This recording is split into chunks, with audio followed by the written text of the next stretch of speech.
Good morning, good morning, good morning mga kakid. So, it's November 2, Sunday. Maaga ako magluluto ng aming lunch kasi mamaya may lakad ako. Alis tayo.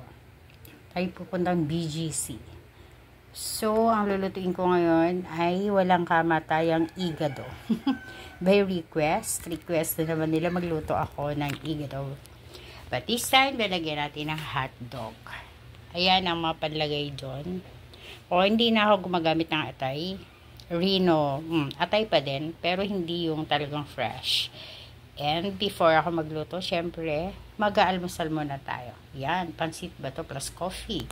And the name of my kid, Marco. Yan ang totoong pangalan ni kid. Juan Marco. Yan, mag niya yan. Tinakialaman ko lang. And so, mamaya unti, paka-almusal ko. Nag-start na ako magluto. Okay? So, ayan na siya. Iniwa-hiwa ko na. Yan, marinated. Tapos, yung mga palagay, carrots. Ano nga ba to? Yung gabi. Then, hotdog. Tapos, ito yung mga then sili. Napahaba ang hiwa. Ayan. So, instead of atay na fresh, rino tayo. And lulutuin natin sa margarine. No? Hindi siya sa natural na mantika. Margarine na yung pangluto lang talaga. Nakapak lang. Ayun.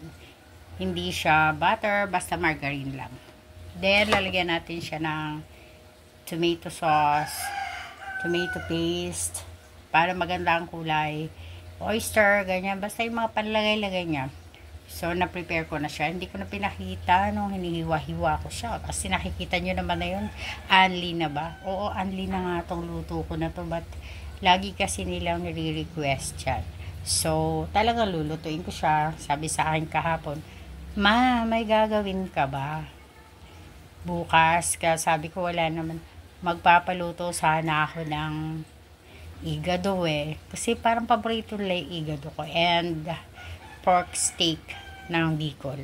Hindi yung Manila. Magkaiba kasi. Yung pork steak ng Bicol is may gatas, sinieg. O, diba, malayo. Sa Manila, parang adobo lang no? So, ayan, ganyan. Pag na-request naman nila, lulutuin ko. And, of course, ang kagandahan doon sa lahat, syempre, yung pambili, nanggagaling sa anak ko. Hindi matli talaga. May allowance ako galing sa anak kong panganay.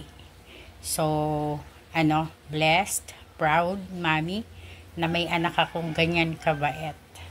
Oo, napakabait na anak na lahat na lang almost, lahat ng kailangan namin, sinasalo niya. O, diba, nag-drama ako ng konti, pero totoo yun. Oo, may anak akong isang talagang yung panganay ko, talagang family, siya. Sinasalo niya halos lahat lang kailangan. Maganda naman kasi yung work niya. So, lahat na makita niya, pati mga kapatid niya, lahat yun. Napakabait na anak. So, ganun lang, na-share ko lang. Proud mommy ba? Okay? So, let's cook. Cooking time. So, nilagay na ng mga ganyan.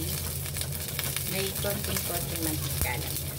Para lang matunaw ang ating margarine. Diba? Lagyan natin ng unting mantika. Ayan, yung nakapaka lang tong margarine. Nabibili lang sa palengke. Kano lang yun? Kano ba to? 10 pesos ba to? O 15? Hindi ko alam. Nakalimutan ko. Basta ganun lang. Ayan, sinasahin ko. Ayan. Kulo. So, ayan siya. Ayan. Uy, sa wakas na palapit yata yung video ko. And, of course, lalagay natin ang ating bawang. Kahit alin naman unahin mo dyan, bawang, sibuyas, kahit ano. Diba? Ang ganun lang din yun.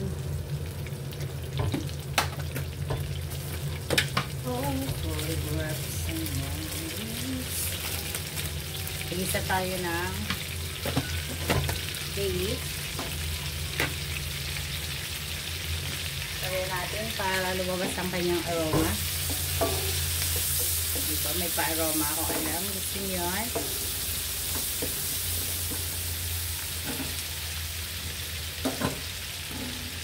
Nagluluko pa yata ang sinain ko ah. Di talaga ako magkain.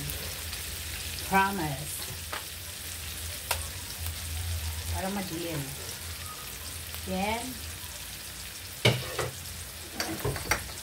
Asan ba yung mga bukas natin na ano? Oh my goodness. Marami pa pa. Parang pipila. May bukas ba akong taste? Sagram ka lang. Parang wala akong bukas akong taste.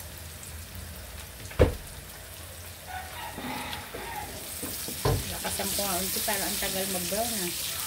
Kasi mamar ko rin siya. So matagal talaga siya mag-brown. So parang wala akong bukas na tomato paste. So ayan lang.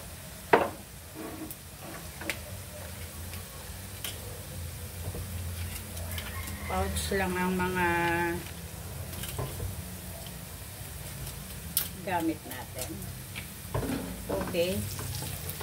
Sunod natin ang ating sibuyas. Yan. Yung sibuyas. Ayan. Wow, beautiful. Ganda-gandahan siya.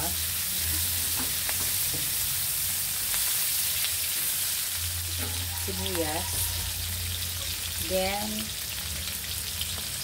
sa tomato sauce. Gaya na yung sinali ko, ang tomato sauce ko ay ginigisa ko. Para hindi siya nagmamantsa sa karne. Diba yung kanyang tomato sauce, mamantsa sa karne. And konting paste.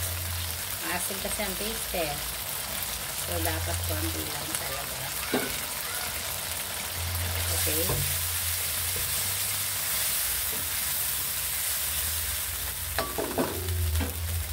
Para gumanda lang siya. Yung kasing ganda ninyo. Ganon. Then, pag okay na, yan. Atin na ilalagay yung ating pork meat. Yan. Hindi nyo kita. No? So, baliktad din natin. Para masaya. Ayan. Yan. So, ayun ang ating meat na marinated na. So, pag nahalo yung toyo, then the tomato sauce, diba maganda? Yung konting taste. Ayan siya. So, halo ng unti. So, hahayaan muna natin siya dyan na medyo maluto-luto. Okay? So, ayan. Medyo malambot na siya. Lagay na tayo ng iba pa. Lagay natin una yung carrots. Diba medyo matigas ang carrots. Carrots. May karpintero pa yata sa kapitbahay ko ah. Lagay ko na nga rin tong hotdog. Hindi ko na siya pinrito. Pero dapat pinrito pa siya. Pero no na. Madami nang kailangan sa buhay. So, ayan. Lagay natin yan. And, maglalagay na rin ako ng ano ba? Liver spread. Yan. Lalagay ko na rin itong liver spread. Ayan, kita na rin. Okay. Lubos ko na yan para masarap. Linam-nam siya. Pag yung atay kasing fresh, yung siwa-hiwa, hindi nila kakainin, sayang lang. Pero pag ganito naman, okay lang sila. Yan. Yan. Medyo may mga pangkimpla na yan. Ilagay ko na. Mamaya ayusin ko na lang yung lasa niya. Okay? Ilagay na natin ang ating gabi. Yan. Yung gabi, ang panlagay sa sinigang. Yung kasi ang panlagay sa amin sa igado eh. Oo.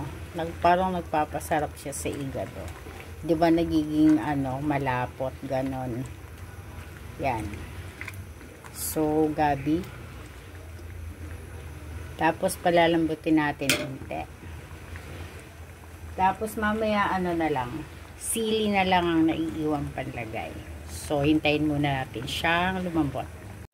So, dahil luto na siya, lalagay na natin ang ating pang-finale. Ayan, may pang-finale tayo. The sili. Diba? Yun kasi mag-iiba yung lasa niya dahil sa sili na to. So, ayan siya. Luto na yung mga yan. Konting isang kulo lang para sa sili. Pangat naman yung labsak yung sili kasi. Medyo okay lang. So, our pork igado is done. Okay, thank you.